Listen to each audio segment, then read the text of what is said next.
जब भी दुनिया के बड़े बौद्ध स्तूपों की बात होती है तो लोग बोरोबुदुर या सांची का नाम लेते हैं।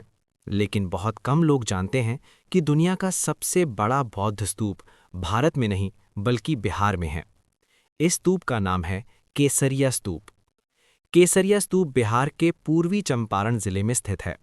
ये स्थान प्राचीन काल में मगध और वैशाली क्षेत्र के बीच एक महत्वपूर्ण मार्ग पर था। ये वही इलाका है जहां भगवान बुद्ध ने अपने जीवन की अंतिम यात्राएं की थीं। बौद्ध ग्रंथों के अनुसार जब भगवान बुद्ध कुशीनगर की ओर अंतिम यात्रा पर निकले तो वे केसरिया क्षेत्र में रुके। यहाँ लिच्छवी गणराज्य के लोग बुद्ध से अत्यंत प्रेम करते थे।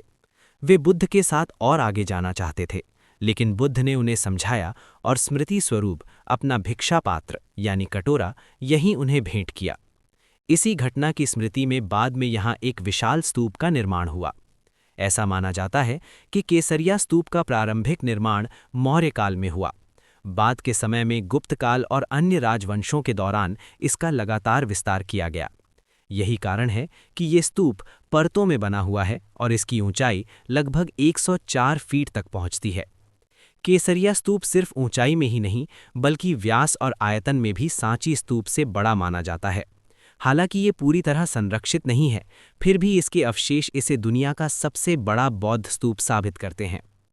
इतना विशाल होने के बावजूद केसरिया स्तूप लंबे समय तक इतिहास की मुख्य धारा से बाहर रहा। इसके कारण थे संरक्षण की कमी, सीमित उत्खनन, बिहार की ऐतिहासिक विरासत पर कम ध्यान।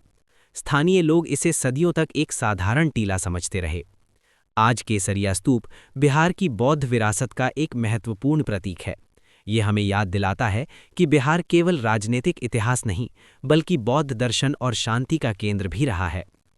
केसरिया स्तूप सिर्फ ईंट और मिट्टी का ढांचा नहीं बल्कि ये भगवान बुद्ध की करुणा और बिहार की गौरवशाली विरासत की निशानी है। ज़रूरत है इसे पहचानने की, समझने की और संभालने की।